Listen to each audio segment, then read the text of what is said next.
गजाननं भूतगणाधिसेवितं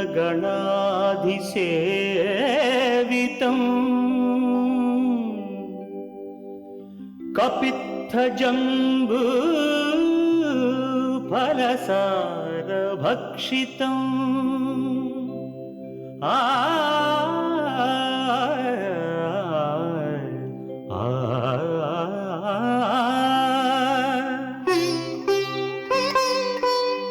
उमासुतं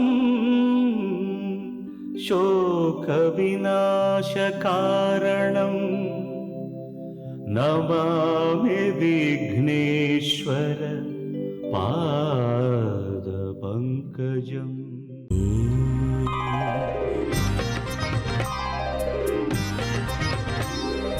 ओम श्रीनिवास ओम श्रीनिवास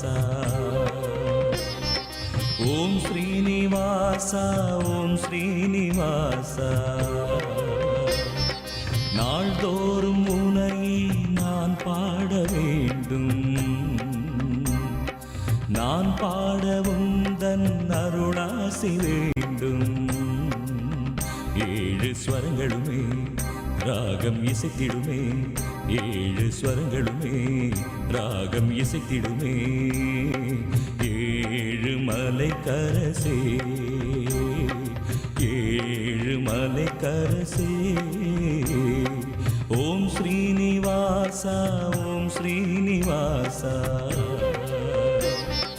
ஓம் ஸ்ரீனிவாசா ஓம் ஸ்ரீனிவாசா.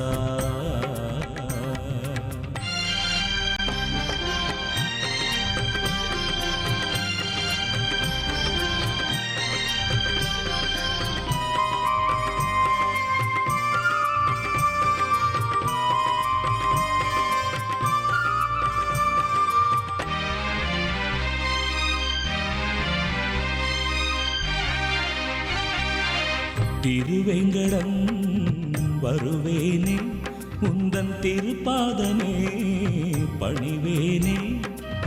திருவேங்கடம் வருவேனே, உந்தன் திருப்பாதமே பணிவேனே.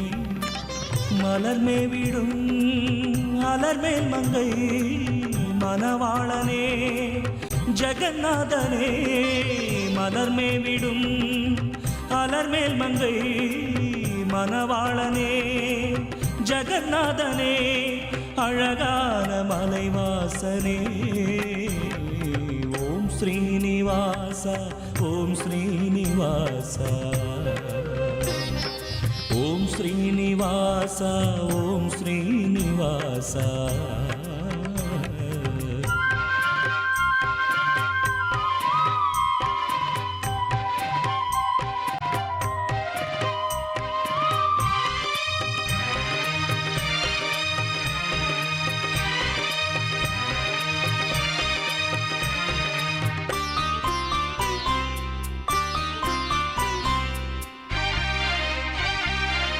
செந்தாமரை கண் கொண்டார் என்றும் சிங்காரமாய் நீ நின்றார். செந்தாமரை கண் கொண்டார் என்றும் சிங்காரமாய் நீ நின்றார். நினைத்தாலுமே துதித்தாலுமே எந்நாளுமே துணையாகுமே. நினைத்தாலுமே துதித்தாலுமே எந்நாளுமே துணையாகுமே. உன் பாத கமலங்கள் ஓம் ஸ்ரீனிவாச ஓம் ஸ்ரீனிவாச ஓம் ஸ்ரீனிவாச ஓம் ஸ்ரீனிவாச. நாள்தோறும் உன்னையே நான் பாட வேண்டும், நான் பாடவும் தன் அருளாசி வேண்டும். ஏழு ஸ்வரங்களுமே ராகம் இசைத்திடுமே, ஏழு ஸ்வரங்களுமே ராகம் இசைத்திடுமே. ஏழு மலை கரசே ஏழு மலை கரசே ஓம் ஸ்ரீனிவாச ஓம் ஸ்ரீனிவாச ஓம் ஸ்ரீனிவாசா ஓம் ஸ்ரீனிவாசா.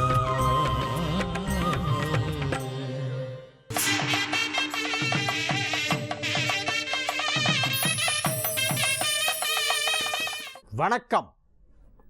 வியாழக்கிழமை செப்டம்பர் மாதம் 8ஆம் தேதி, துன்முகி வருஷம் ஆவணி மாதம் 23ஆம் தேதி. இன்றைய நட்சத்திரம் அனுஷம், திதி வளர்பிறை சப்தமி திதி, யோகம் சித்த யோகம்.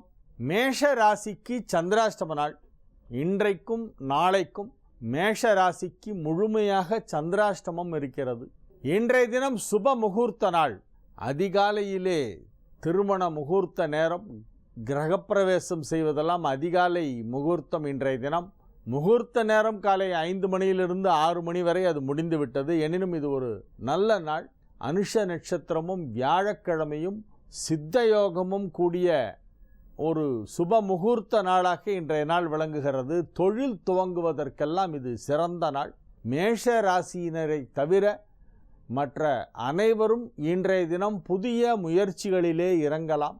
இது ஒரு நல்ல நாளாக, சுப முகூர்த்த நாளாக விளங்குகிறது.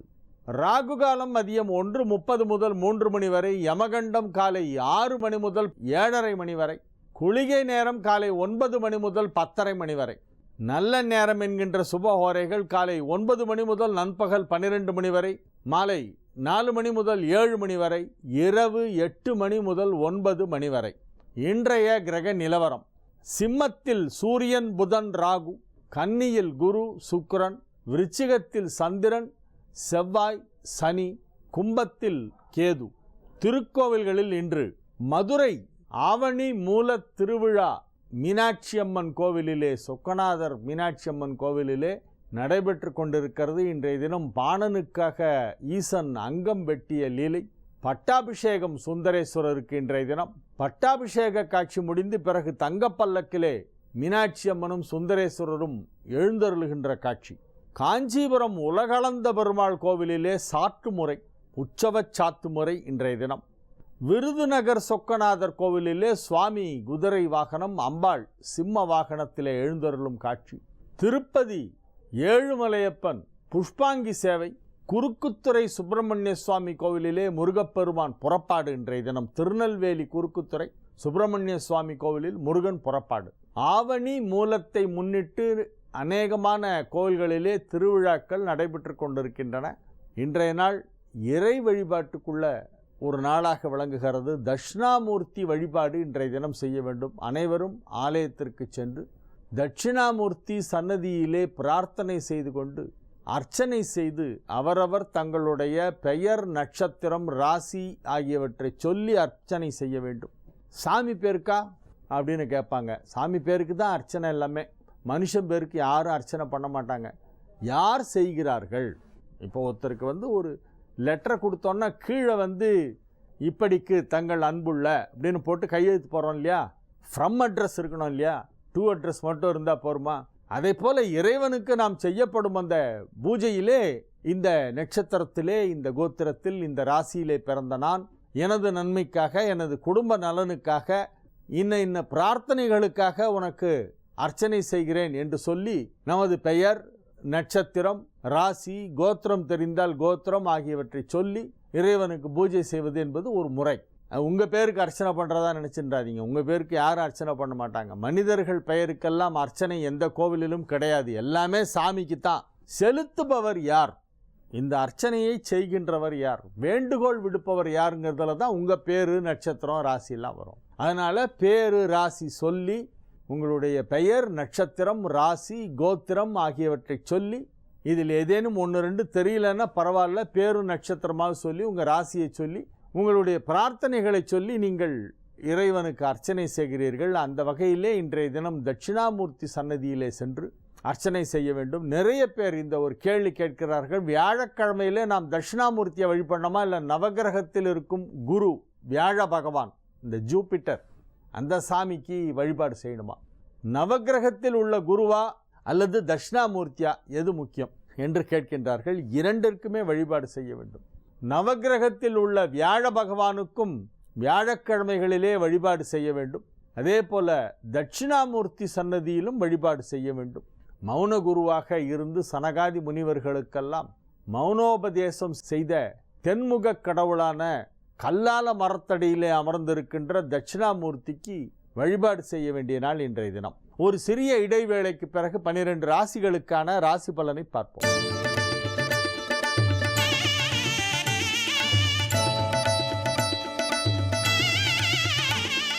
மேஷ ராசிக்கு இது ஒரு சந்திராஷ்டம நாள் என்பதால் புதிய முயற்சிகளில் இறங்க வேண்டாம். முக்கியமான பேச்சுவார்த்தைகள் ஏதேனும் இருந்தால் அதை 2 தினங்களுக்கு ஒத்தி வையுங்கள். இன்றைக்கும் நாளைக்கும் முழுமையாக மேஷ ராசிக்கு சந்திராஷ்டமம் இருக்கிறது.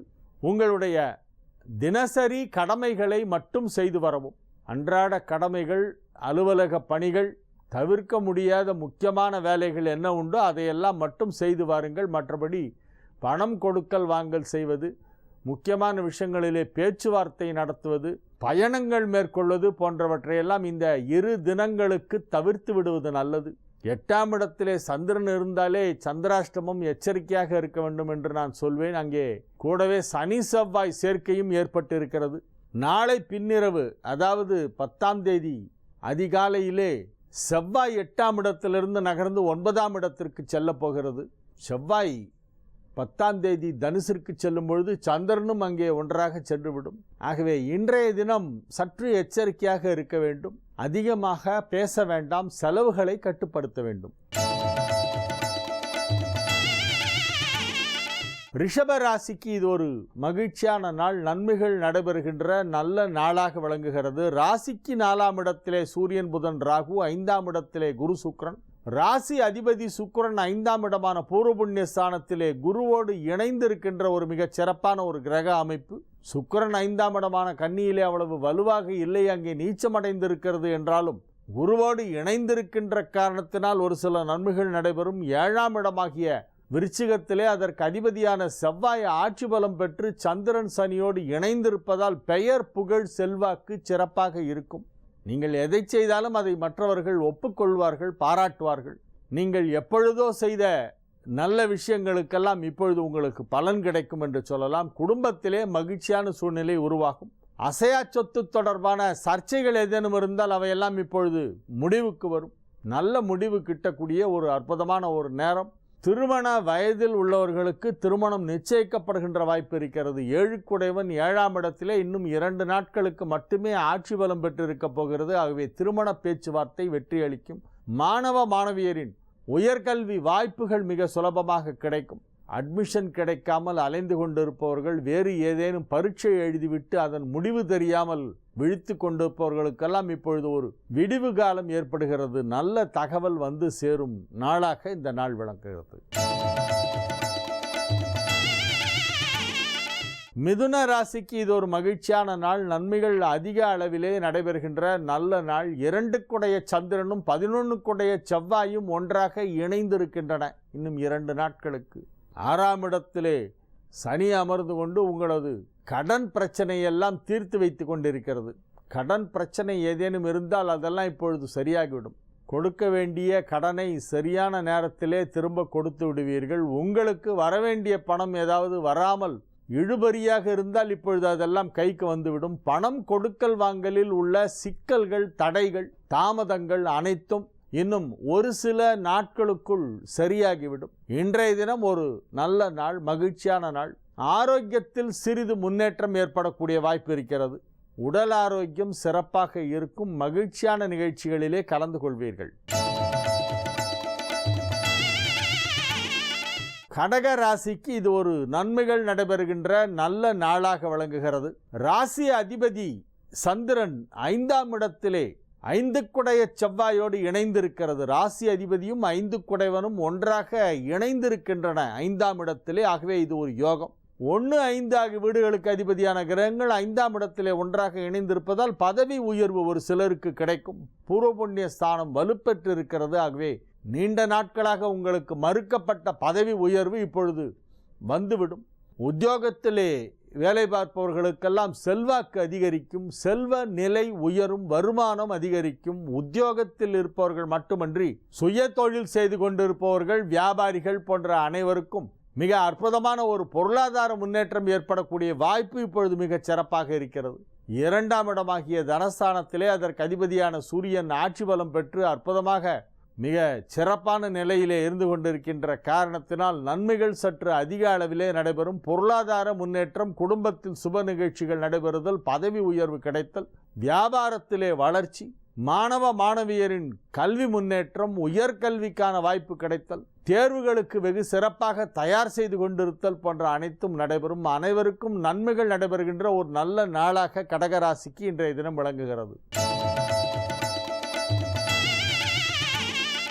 சிம்ம ராசிக்கு இது ஒரு மகிழ்ச்சியான நாள். நன்மைகள் அதிக அளவிலே நடைபெறுகின்ற நல்ல நாள். ராசிக்கு 4ஆம் இடத்திலே சனி செவ்வாய் சந்திரன் சேர்க்கை ஏற்பட்டிருக்கிறது. உடல் அசௌகரியம் கொஞ்சம் இருக்கும், ஒரு மாதிரி அசதியாக இருக்கும். இன்றைய தினம் சுறுசுறுப்பை நீங்கள் வரவைத்து கொள்ள வேண்டும். உங்கள் மனம் சுறுசுறுப்பாக இருந்தாலும் உடல் அதற்கு ஒத்துழைக்குமா என்பது சந்தேகத்திற்குரிய ஒன்று. ஆரோக்கியத்தில் அதிக கவனம் செலுத்த வேண்டிய ஒரு நாளாக இந்த நாள் விளங்குகிறது. விரயஸ்தானாதிபதியான சந்திரன் 4ஆம் இடத்திலே சென்று நீச்சமடைந்து 4க்குடைய செவ்வாயுடனும் சனியுடனும் இணைந்திருக்கின்றன. இன்னும் 2 நாட்களுக்கு இந்த சனி செவ்வாய் சந்திரன் சேர்க்கை இருக்கிறது. இது சுகஸ்தானம் என்பதால் சிம்ம ராசிக்கு உடல் ஆரோக்கியத்தில் ஒரு சிறிய பின்னடைவு அல்லது சோர்வு, தளர்வு, அசதி, சோம்பேறித்தனம், எப்படி வேணாலும் சொல்லலாம். அந்த மாதிரி ஒரு டல், ஒரு மாதிரி பிரிஸ்கா இல்லாமல் ஒரு மாதிரி எல்லாம் பார்த்துக்கலாம், அப்புறம் பார்த்துக்கலாம், இன்றைக்கி ஒரு நாளைக்கு ரெஸ்ட் எடுப்போமேன்ற மாதிரி தோணும். ஆனால் உங்களுடைய மனமோ வேகமாக செயல்படும். இதை முடிக்க வேண்டும், அதை செய்தாக வேண்டும், இதை பார்க்க வேண்டும் அப்படின்னு எல்லா வேலையும் பர்சனலாக நீங்களே பண்ணோன்னு நினைப்பீங்க. ஆனால் உங்களுடைய ஹெல்த் அதுக்கு ஒத்துழைக்காது. இருந்தாலும் இது ஒரு நல்ல நாள். தீமைகள் எதுவும் நடக்காது. தீமைகள் நடவாத நாள் என்பதால் இது ஒரு நல்ல நாள். கன்னிராசிக்கு இது ஒரு மகிழ்ச்சியான நாள். நன்மைகள் நடைபெறுகின்ற நல்ல நாளாக விளங்குகிறது. லாபஸ்தானாதிபதி சந்திரன் 3ஆம் இடமாகிய விருச்சிகத்திலே சனி செவ்வாயோடு இணைந்திருக்கிறது. சனி செவ்வாய் சேர்க்கை லாபஸ்தானாதிபதி பெற்றிருக்கின்ற காரணத்தினால் பணம் கொடுக்கல் வாங்கலிலே ஒரு சிறிய தாமதம் ஏற்படலாம், அல்லது நினைத்தபடி நடக்காமல் கொஞ்சம் கம்மியாக நடக்கும். உங்களுக்கு ஒரு இடத்துல 1000 ரூபா வரணும் அப்படின்னா நீங்கள் போய் நின்னீங்கன்னா 500 தான் வரும். இன்றைக்கி 50% தான் கெயின். வர வேண்டிய அமௌண்ட்டே 50% தான் வரும். பாதிக்கு பாதி தான் இன்றைக்கி கைக்கு வரும். இருந்தாலும் அதை விடக்கூடாது. கேட்காமல் விட்ட கடன் வீணாகி விடும் என்று சொல்வார்கள். உங்களுக்கு வரவேண்டிய பணம் ஏதாவது வரவேண்டி இருந்தால் நீங்கள் போய் இருந்து எவ்வளோ கொடுத்தாலும் சரி, 5க்கு 3 பழுது இல்லை தான் சொல்லி வாங்கிட்டு வந்துடணும். அந்த மாதிரி இன்றைய தினம் வசூல் செய்வதிலே நீங்கள் கண்ணும் கருத்துமாக இருக்க வேண்டும். வியாபாரத்திலே இருப்பவர்களுக்கு, உத்தியோகத்திலே இருப்பவர்களுக்கெல்லாம் அலுவலகத்திலே வேலை பளு அதிகமாக இருக்கும். நிறைய வேலைகளை உங்களிடம் கொடுத்து அதை செய்ய சொல்வார்கள். 4 பேர் செய்ய வேண்டிய வேலையை நீங்கள் ஒத்தராக செய்வீங்க. வேலை செஞ்சு முடித்த உடனே ஒரு தேங்க்ஸு இல்லை ஒரு சின்ன பாராட்டு, ஐயோ பரவாயில்ல இவ்வளோ நல்லா பண்ணிட்டீங்களே, you have done a good job அப்படின்னு உங்களுடைய மேலதிகாரி சொன்னால் அது ஒரு சந்தோஷமாக இருக்கும். அது சொல்ல மாட்டாங்க. உட்காந்து அப்படின்னு அப்படி ஒன்றுமே தெரியாத மாதிரி, நீங்கள் எவ்வளோ கஷ்டப்பட்டுருக்கீங்கன்னு தெரியும், ஆனால் வாயை திறந்து பாராட்ட மாட்டாங்க. அந்த மாதிரி ஒரு சிச்சுவேஷன் இருக்கும். அது ஒரு மன இறுக்கத்தை உங்களுக்கு கொடுக்கலாம். எனினும் நீங்கள் கடினமாக உழைப்பீர்கள். உங்களது பணிகளை வெற்றிகரமாக செய்து முடிப்பீர்கள். உங்களுக்கு ஒரு ஆத்ம திருப்தி ஏற்படும். மற்றவர்கள் பாராட்டுகிறார்களோ இல்லையோ உங்களுக்கு தெரியும் நீங்கள் என்ன பண்ணியிருக்கீங்கன்னு. அதனால் இன்றைய தினம் நீங்கள் மகிழ்ச்சியாக இருப்பீர்கள். துலா ராசிக்கு இது ஒரு பண வரவு அதிகமாக கிடைக்கக்கூடிய நாள். 11ஆம் இடத்திலே அதற்கு அதிபதியான சூரியன் ஆட்சி, 2ஆம் இடத்திலே அதற்கு அதிபதியான செவ்வாய் ஆட்சி, தன லாபாதிபதிகள் ஆட்சி பெற்று இருக்கின்றன. 10க்குடைய சந்திரன் 2ஆம் இடம் சென்று நீச்சம் பெற்று சனி செவ்வாய் சேர்க்கை ஏற்பட்டிருப்பதால் வியாபாரத்தை எப்படியெல்லாம் விரிவுபடுத்தலாம் என்பது பற்றிய யோசனைகள் சற்று அதிகமாக இருக்கும். மனதிலே தேவையில்லாத சில கற்பனைகள், சிந்தனைகள் ஓடிக்கொண்டிருக்கும். ஏன்னா சந்திரன் 2ஆம் இடத்துல போய் சனி செவ்வாயோடு சேர்ந்து பலவீனமாக இருக்கிறதுனால நீங்களாகவே ஏதாவது இமேஜின் பண்ணிப்பீங்க. இல்லாத விஷயத்தெல்லாம் கற்பனை செய்து கொண்டு நெகட்டிவாக ஏதாவது யோசிக்கக்கூடிய வாய்ப்பு இருக்கிறது. அத்தகைய சிந்தனை வேண்டாம். உங்களுக்கு மிகவும் சாதகமாக சில கிரகங்கள் எல்லாம் இருக்கின்றன. லாபஸ்தானமாகிய 11ஆம் இடத்திலே சூரியன், புதன், ராகு சேர்க்கை ஏற்பட்டிருக்கிறது. ஆகவே நிச்சயமாக உங்களுக்கு நன்மைகள் சற்று அதிகமாக நடக்கும். தைரியமாக எல்லா செயல்களையும் நீங்கள் செய்யலாம். உங்களது தொழில் தொடர்பான விஷயங்கள் எல்லாம் சிறப்பாக இருக்கும். குடும்பத்தில் மகிழ்ச்சியான சூழ்நிலை உருவாகும். ஆரோக்கியம் சிறந்து வழங்கும். பொருளாதார நிலையிலே நல்ல வளர்ச்சி ஏற்படக்கூடிய வாய்ப்பு இன்றைய தினம் இருக்கிறது. விருச்சிக ராசிக்கு இது ஒரு மகிழ்ச்சியான நாள், நன்மைகள் நடைபெறும் நல்ல நாள். ராசியிலே ராசி அதிபதி செவ்வாய் ஆட்சி, 9க்குடைய சந்திரன் ராசியிலே செவ்வாயோடு இணைந்திருக்கிறது. சந்திரமங்கள யோகம் என்னும் யோகம் ஏற்பட்டு அதன் மூலமாக உங்களுக்கு மிகப்பெரிய நன்மைகள் நடைபெறப் போகும் நல்ல நாளாக இந்த நாள் விளங்குகிறது. இது ஒரு மிகச்சிறப்பான நாள். பூமி தொடர்பான தொழிலில் உள்ளவர்கள், இயந்திரங்கள் தொடர்பான தொழிலிலே உள்ளவர்கள், இரும்பு தொடர்பான தொழிலிலே உள்ளவர்களுக்கெல்லாம் தொழில் வளர்ச்சியும் பொருளாதார முன்னேற்றமும் வெகு சிறப்பாக இருக்கக்கூடிய ஒரு நாள் என்று இந்த நாளை சொல்லலாம். மகிழ்ச்சியான நல்ல நிகழ்ச்சிகளில் எல்லாம் கலந்து கொள்வீர்கள். குடும்பத்தில் மகிழ்ச்சி அலை வீசும். மனதிலே இருக்கின்ற தேவையற்ற கருத்து வேறுபாடுகளெல்லாம் மறைந்து உற்றார் உறவினர் நண்பர்கள் அனைவரும் நெருங்கி பழகுவார்கள். மகிழ்ச்சியாக அவர்களோடு பொழுதை கழிப்பீர்கள். உங்களது கருத்துக்களை ஒருவருக்கொருவர் மனம் விட்டு பேசி பரிமாறிக்கொள்கின்ற ஒரு அற்புதமான ஒரு சந்தர்ப்பம் இன்றைய தினம் கிடைக்கும். நீண்ட நாட்களுக்கு பிறகு சில நண்பர்களை அல்லது உறவினர்களை சந்திக்கக்கூடிய ஒரு வாய்ப்பு எதிர்பாராத விதமாக ஒரு சிலருக்கு கிடைக்கும். அதன் மூலம் மகிழ்ச்சி அடைவீர்கள். தொழில் வளர்ச்சி, பொருளாதார முன்னேற்றம் போன்றவை மிகச்சிறப்பாக இருக்கும். மாணவ மாணவியரின் கல்வி முன்னேற்றம் அற்புதமாக இருக்கும். புதிய வேலைக்காக முயற்சி செய்து கொண்டிருப்பவர்களுக்கு நல்ல உத்தியோகம் கிடைக்கும். இப்பொழுது நீங்கள் எதிர்பார்க்கின்ற விதத்திலே மிக அற்புதமான ஒரு நல்ல வேலை கிடைக்கக்கூடிய வாய்ப்பு இருக்கிறது. நன்மைகள் சற்று அதிக அளவிலே நடைபெறுகின்ற நல்ல நாள். இன்றைய தினம் தட்சிணாமூர்த்தி வழிபாடு செய்ய வேண்டும். ஆலயத்திற்கு சென்று தட்சிணாமூர்த்தி சன்னதியிலே குருவை வழிபட வேண்டிய ஒரு நாளாக இந்த நாள் விளங்குகிறது. இது ஒரு அதிக நன்மைகள் நடைபெறும் நல்ல நாளாக விருச்சிக ராசிக்கு விளங்குகிறது. நீண்ட நாட்களாக நீங்கள் செய்து கொண்டிருக்கும் தொழிலிலே ஒரு திடீர் வளர்ச்சி இப்பொழுது ஏற்படும்.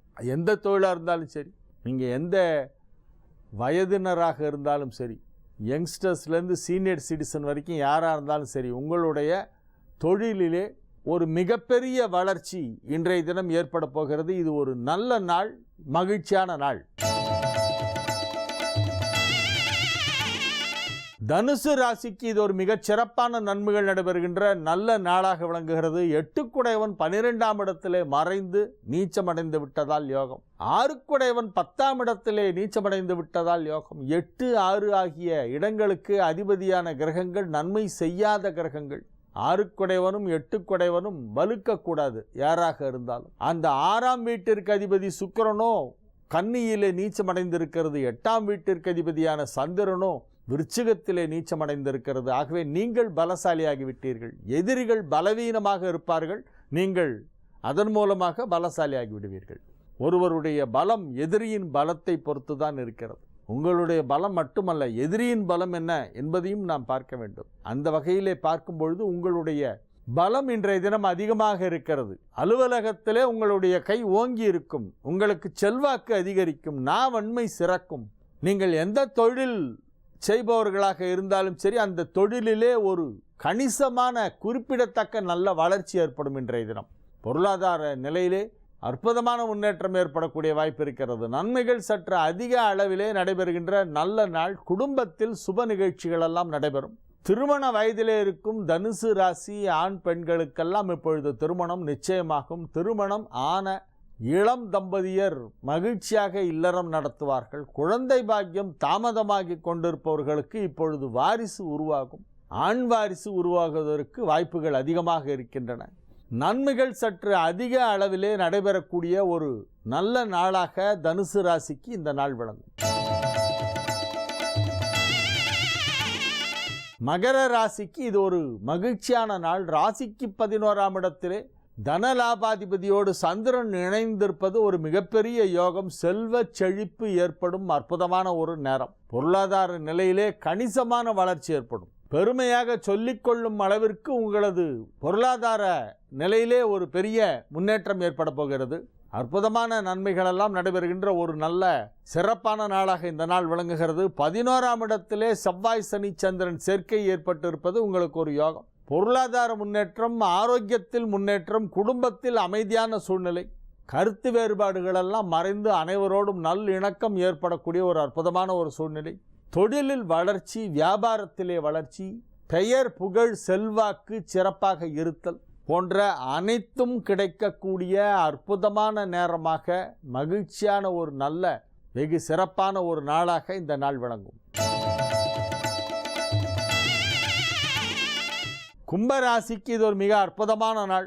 ஆறுக்குடையவன் 10லே நீச்சமாக இருப்பதால் இப்பொழுது ஆரோக்கியம் சிறந்து வழங்கும். ஆரோக்கியத்திலே ஏதேனும் பிரச்சனைகள் இருந்தால் இப்பொழுது அது சரியாகிவிடும். 6ஆம் அதிபதியான சந்திரன் 10ஆம் இடத்திலே நீச்சமடைந்திருக்கிறது என்பது உங்களுக்கு ஒரு யோகம்.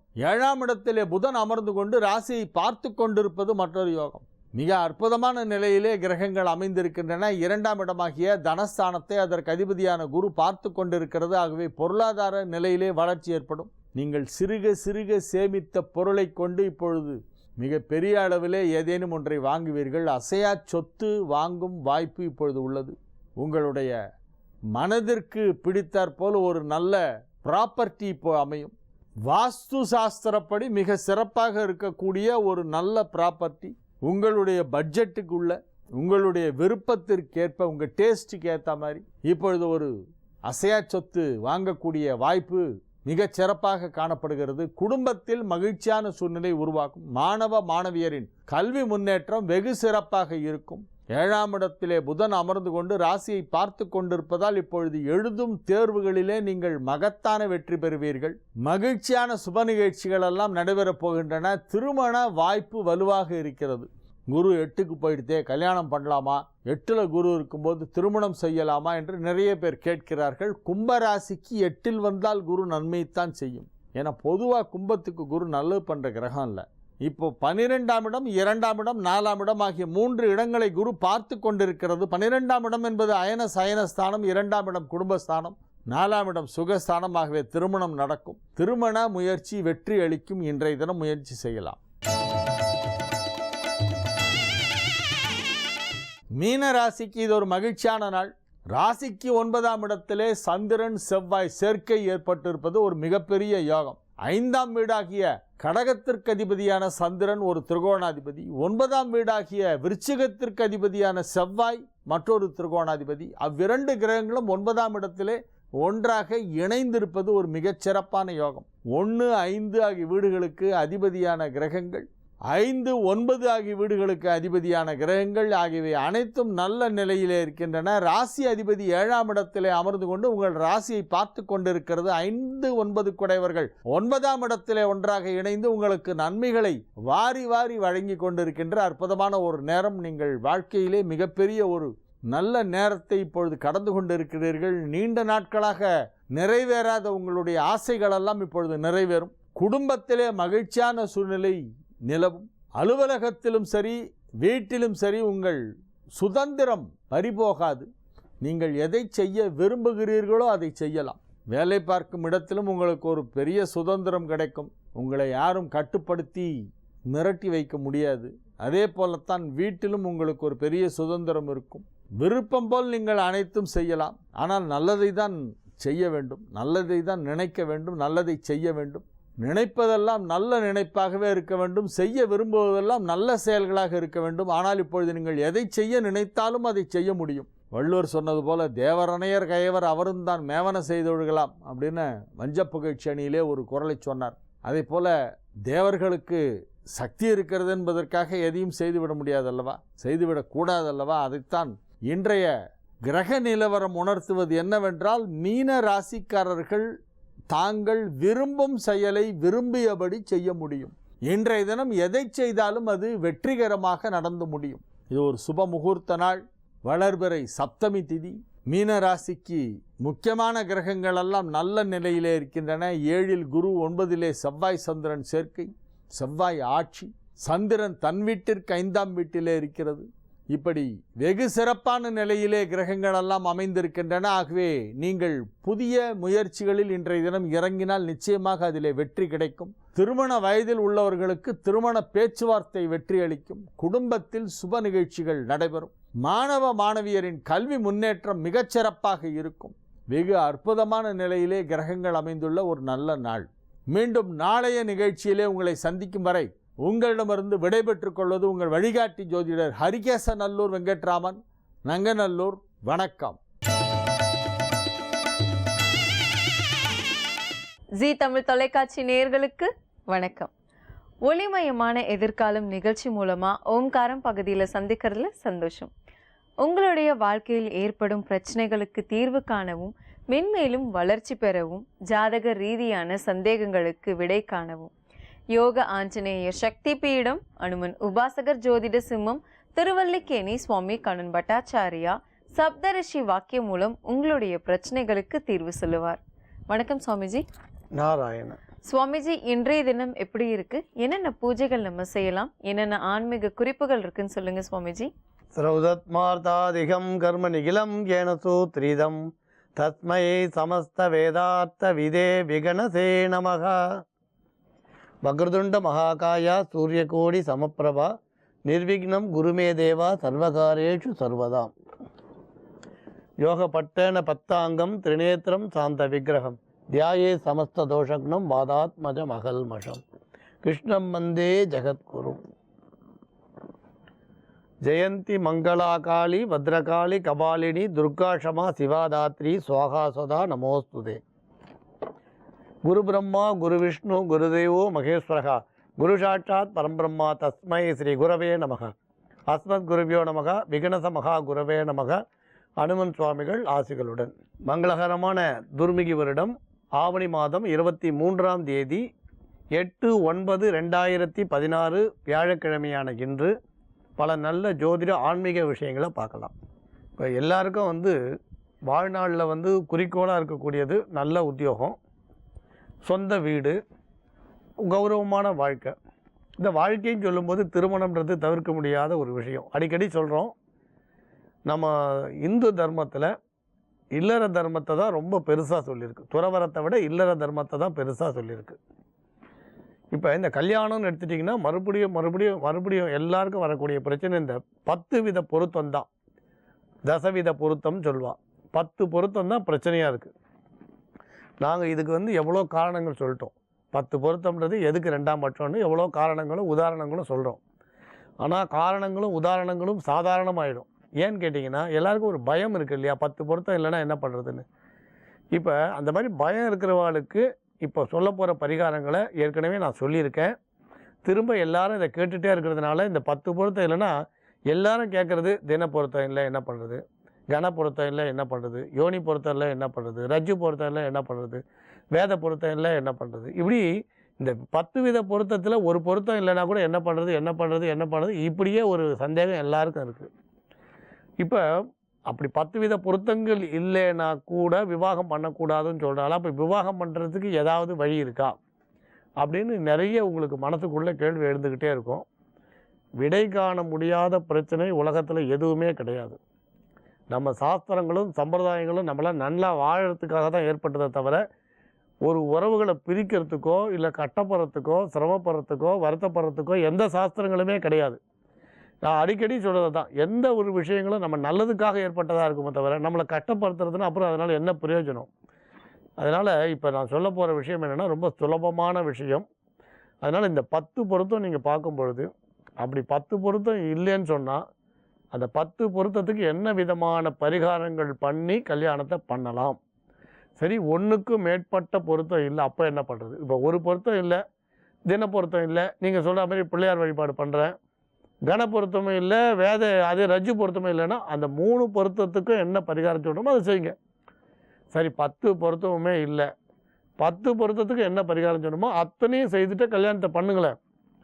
ஏன்னா நாம் மறுபடியும் சொல்ல ஜோதிட பாரிஜாதம்ன்றதில் ஒரு இடத்துல தெளிவாக சொல்கிறார், மனப்பொருத்தம் இருந்தால் தின பொருத்தங்கள் பார்க்க வேண்டாம் சொல்லிட்டோம்.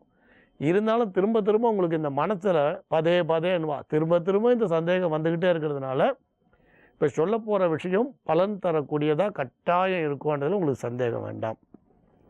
பொதுவாக 20 பொருத்தங்களை அதிகமாக சொல்லியிருந்தாலும் சிலர் 11 பொருத்தமும் சிலர் 10 பொருத்தமும் பார்க்குறான். இந்த வேதை நாடி அப்படின்ற ஒரு வித்தியாசம் சிலருக்கு இதில் வருது. பொதுவாக சொல்லும்போது தசவித பொருத்தங்கள்னு சொல்கிற வழக்கம் இப்போ இருக்குது. எல்லாருக்கும் தெரியும் பொருத்தங்களில் தின பொருத்தம், கன பொருத்தம், உங்களுக்கு அது மாகேந்திர பொருத்தம், யோனி பொருத்தம், ராசி பொருத்தம், ராசி அதிபதி பொருத்தம், ரஜ்ஜு பொருத்தம், வசிய பொருத்தம், இதெல்லாம் உங்களுக்கு வரிசையாக தெரியும். இன்றைக்கி இந்த தின பொருத்தம்ன்றதை பற்றி சொல்ல போகிறோம். இந்த தின பொருத்தம்னும் போது ஒரு பெண்ணோட நட்சத்திரத்திலேருந்து எந்த ஜாதகரை பார்க்குறீங்களோ ஆண் நட்சத்திரம் வரை எண்ணி வரக்கூடிய பொருத்தத்தை தின பொருத்தம்னு சொல்கிறோம். எல்லாருக்கும் தெரியும் 2, 4, 6, 8, இது எல்லாருக்கும் தெரியும் 9. இதில் 5ன்ற இது வரும்போது எல்லோரும் இப்போ சேர்க்குற வழக்கம் இருக்குது. சிலர் வந்து 5ன்றதை சேர்க்குறா, சிலர் தவிர்த்துடுறா. சரி, இந்த மாதிரி பார்க்கும்பொழுது தினப்பொருத்தம் இல்லைன்னு ஜோதிடர் எழுதி கொடுத்துட்டார். ஐயா நான் கட்டாயம் கல்யாணம் பண்ணியே ஆகணும். 2 பொண்ணுக்கும் பிள்ளைக்கும் ஏதோ ஒரு காரணம், ஒன்று உறவாக இருக்கலாம், அதாவது நெருங்கிய சொந்தமாக இருக்கும்பொழுது விடுறதுக்கு மனசு வராது, ஒன்று சொந்தமாக இருக்கலாம், இல்லை ஆணோ பெண்ணோ விரும்பி இருக்கலாம். அப்படி ஆணோ பெண்ணோ விரும்பி இருந்தாலும், இல்லை சொந்தமாக இருந்தாலும், இல்லை 2 குடும்பங்களும் நல்ல குடும்பமாக இருந்து இந்த குடும்ப உறவுகள் பிரியக்கூடாதுன்னு நினச்சாலும், இந்த தினப்பொருத்தம் இல்லைன்னா கூட இந்த பரிகாரத்தை செய்துட்டு நீங்கள் கட்டாயம் தினப்பொருத்தம் பண்ணலாம். அதாவது நீங்கள் நல்ல வாசனை மஞ்சள் அரைச்சி அந்த பவுடர் வரும் இல்லையா, அந்த மஞ்சள் பொடியில் பிள்ளையார் பிடிச்சி வைக்கிறது. பிள்ளையார்னு சொன்ன உடனே நீங்கள் அதுக்கு தந்தம், அது கை காலெலாம் வைக்கணும்னு நினைக்காதீங்க. உங்களுக்கு பிள்ளையார் பிடிக்கணும்னா உங்கள் காலத்தில் ஐயர் வரும்போது பிடிச்சி வச்சு பார்த்துருப்பீங்க. அதை பிள்ளையார் பிடிக்கிறதுன்னா அவ்வளோதான். அந்த மஞ்சளில் பிள்ளையார் உருவம் வரணுன்ற அவசியம் கிடையாது. பிள்ளையார் பிடிக்கிறதுன்னு எல்லாருக்கும் தெரியும். அந்த சாணியில் பிடிப்பா, சந்தனத்தில் பிடிப்பா, மஞ்சள் பொடியில் பிடிப்பா. அந்த மஞ்சள் பொடி என்னென்னா கலந்து பிள்ளையார் 108 பிடிச்சி வச்சுருங்க. 108 பிடிச்சி வச்சுருங்க. அதே மாதிரி களிமண்லேயும் சின்ன சின்னதாக உருட்டி பிடிப்பான் 108 பிள்ளையார். இது நீங்கள் இந்த களிமண் பிள்ளையாரையும் இப்படியே தான் சொல்கிறோம். நீங்கள் வந்து எல்லாருக்கும் ஒரு சந்தேகம் இருக்கும், ஏன்னா 108 பிள்ளையாரை வாங்கி வைக்கிறதுனா பெரிய வேலையாக இருக்குமேனு. நீங்கள் அப்படி இல்லை, வெறுமை களிமண்ணில் பிடிச்சி வச்சுருங்க. 108 வச்சுருங்க. கிழக்கு பார்த்து நீங்கள் உட்காரணும். நீங்கள் கிழக்கு பார்த்து உட்காந்து பிடிச்சி வச்சுருங்க. பிடிச்சி வச்சுட்டோம் அருகம்புல்லால் நீங்கள் விநாயகர் பெருமானை வழிபாடு பண்ணுங்கள். இந்த 108 பிள்ளையார் பிடிச்சி வச்சுட்டோம். வெத்தலை, பாக்கு, இப்போ உங்களுக்கு வந்து வாழைப்பழம் இதெல்லாம் 108 இது வச்சுருங்க. வச்சுட்டு அதுக்கு தூப தீபங்கள்லாம் காட்டி 108 கொழுக்கட்டை ஒரு பிள்ளையார்கிட்டையும் ஒரு கொழுக்கட்டையை வச்சுட்டோம். பிள்ளையார் ஆவாகனம் பண்ணி பாத்தியம், அர்க்கியம், ஆச்சமணியும் பொதுவாக சமர்ப்பிச்சுட்டோம்.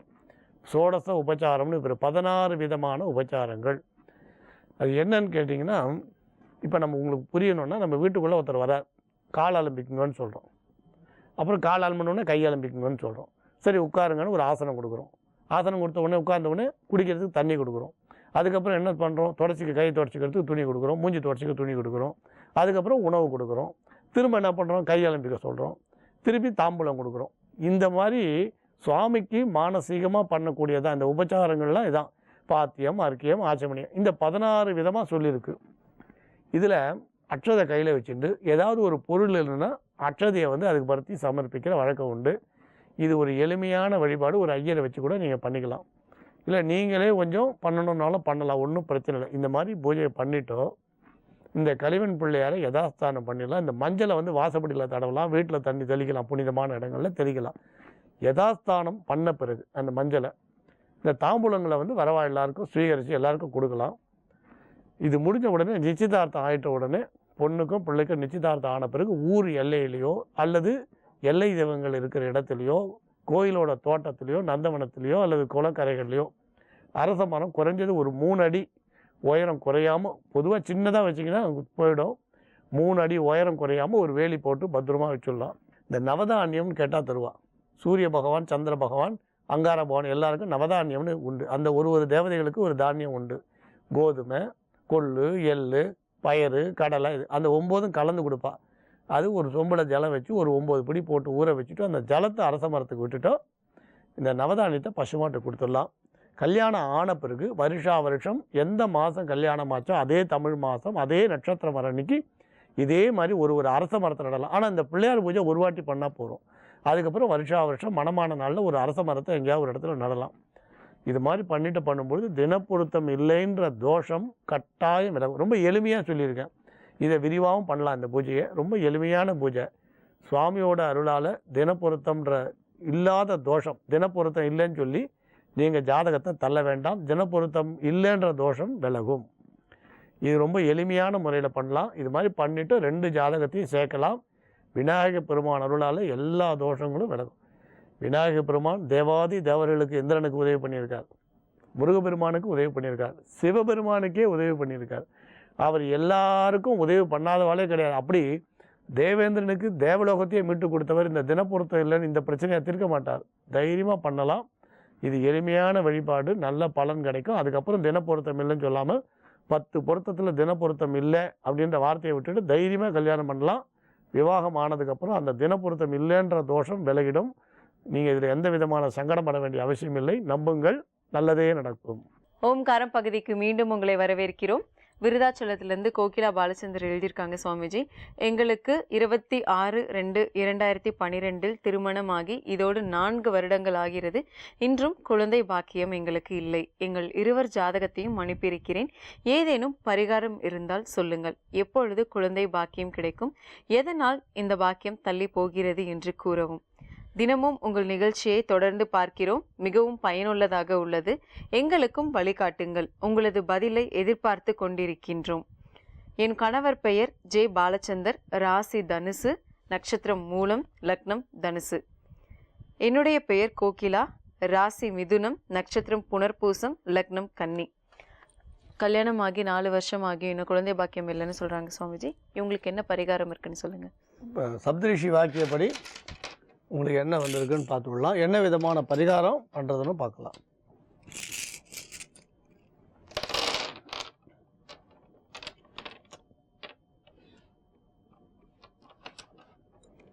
பொதுவாக புத்திரகாரகன், புத்திரஸ்தானம் இதெல்லாம் ரொம்ப கவனித்து சொல்லணுன்னா, மற்றபடி உங்களுக்கு உங்கள் கணவருக்கு 7.5 ஆண்டு சனி நடந்துட்டு இருக்கிறதோ, உங்களுக்கு மிதுன ராசிக்கு 4ஆம் இடத்துல குரு பகவான் சஞ்சாரம் பண்ணுறதோ இந்த பிரச்சனைக்கெல்லாம் காரணம் இல்லை. அதே நேரத்தில் கவனிக்க வேண்டிய விஷயம் என்ன அப்படின்னா, இந்த ஜாதகத்தில் ஸ்திரீ சாபம்னு சொல்லுவாள். அது கொஞ்சம் பலமாக இருக்குன்னு சொல்லுவோம். குறிப்பாக அவங்க ஜாதகத்தில் நம்ம முன்னோர்கள் காலத்துலேருந்து இது உங்கள் முன்னோர்கள் காலத்துலேருந்து இது வந்திருக்கலாம். அதாவது உங்களுக்கு ஒரு 3 தலைமுறைக்கு முன்னால் இது ஏற்பட்டிருக்கலாம். பொதுவாக சகடயோக ஜாதகம்னா கொஞ்சம் கவனமாக பரிகாரங்களை செய்யணும்னு சொல்லுவாள். இப்போ சொல்ல போகிற பரிகாரங்களையும் செய்யுங்க. மருத்துவ செலவும் உண்டுன்னு வந்திருக்கு. அதனால் மருத்துவ செலவும் உண்டு, பரிகாரமும் நீங்கள் கட்டாயம் பண்ணி ஆகணும்னு சொல்லுவோம். நீங்கள் சஷ்டி அன்னைக்கு உங்களுக்கு வளர்பிறை தேய்பிறை 2 சஷ்டி அன்னைக்கும் நீங்கள் ஒரு பொழுது இருந்து முருகப்பெருமானை வழிபாடு பண்ணுங்கள். அதேமாரி மலை மேல் உள்ள முருகப்பெருமானையும் போய் தரிசனம் பண்ணுங்கள். சுவாமி மலை, பழனி, திருத்தணி, அதுமாதிரி மலை மேல் உள்ள முருகனையும் தரிசனம் பண்ணுங்கள். இது 2த்தையும் நீங்கள் தொடர்ந்து செய்துட்டு வாங்க. இது மாதிரி பண்ணிட்டு வரும்போது 2017 டிசம்பருக்கு அப்புறம் நீங்கள் நல்ல ஒரு தகவலை உங்களுக்கு எதிர்பார்க்கலாம். ஒரு சுப செய்தி கிடைக்கும். இது ஒரு 1.5 வருடம், நம்ம 1.25 வருடத்துக்கு மேலே தள்ளி போகிறது நினைக்காதீங்க. இது நீண்ட காலம் அப்படின்னு எடுத்துக்க வேண்டாம். இது நீங்கள் ஒண்டி பண்ணால் போகிறோம், உங்கள் கணவர் பண்ணணுன்ற அவசியம் இல்லை. மற்றபடி இந்த 7.5 ஆண்டு சனியை பற்றி அதிகமாக பயப்பட வேண்டிய அவசியம் இல்லைன்னு நாங்கள் சொல்லுவோம். ஏன்னா அடுத்துக்கு ஜென்மத்துக்கு வருவார்ன்ற பயம் வேண்டாம். இந்த எளிய பரிகாரத்தை மட்டும் செய்யுங்க. முருகன் அருளால் குழந்தை பிறக்கும். அப்போ ஆண் குழந்தையாக இருக்கும்பொழுது அதுக்கு முருகன் சம்பந்தமான நாமத்தை வைக்கிறது நல்லதுன்னு சொல்லுவோம். அப்புறம் குழந்தை பிறந்து 8வது மாதம் முருகப்பெருமான சன்னதிக்கு ஆக்ஷன் போய் ஸ்கந்த தரிசனம்னு சொல்லுவாங்க. முருகப்பெருமானை தரிசனம் பண்ண வைங்க. கட்டாயம் குழந்தைக்கு நீண்ட ஆயுளும் ஆரோக்கியம் இருக்கும். புத்திரபாக்கியம் இல்லைன்ற தோஷம் கட்டாயம் விலகும். பயப்பட வேண்டிய அவசியம் இல்லை. நம்புங்கள், நல்லதே நடக்கும். ரொம்ப நன்றி சுவாமிஜி. கோகிலா பாலச்சந்தர், அவங்களுக்கு குழந்தை பாக்கியம் கிடைக்கிறதுக்கு நல்ல ஒரு பரிகாரம் சொன்னீங்க. பார்த்துட்டு இருக்க நேயர்களுக்கும் நிறைய நல்ல பரிகாரங்களும் நிறைய ஆன்மீக தகவல்களும் இன்னைக்கு நிகழ்ச்சியில் பகிர்ந்துக்கிட்டீங்க. ரொம்ப நன்றி. மங்களாணி பவந்து. யோக ஆஞ்சநேயர் சக்தி பீடம், அனுமன் உபாசகர் ஜோதிட சிம்மம், திருவல்லிக்கேணி சுவாமி கண்ணன் பட்டாச்சாரியா சப்தரிஷி வாக்கியம் மூலம் உங்களுடைய பிரச்சனைகளுக்கு தீர்வு சொல்லுவார். நீங்கள் எழுதி அனுப்ப வேண்டிய முகவரி ஒளிமயமான எதிர்காலம், ஜீ தமிழ் தொலைக்காட்சி, தபால் பெட்டியின் 8787, கிண்டி, சென்னை 6,32,000. மீண்டும் நாளை சந்திக்கலாம். இது ஓம்காரம்.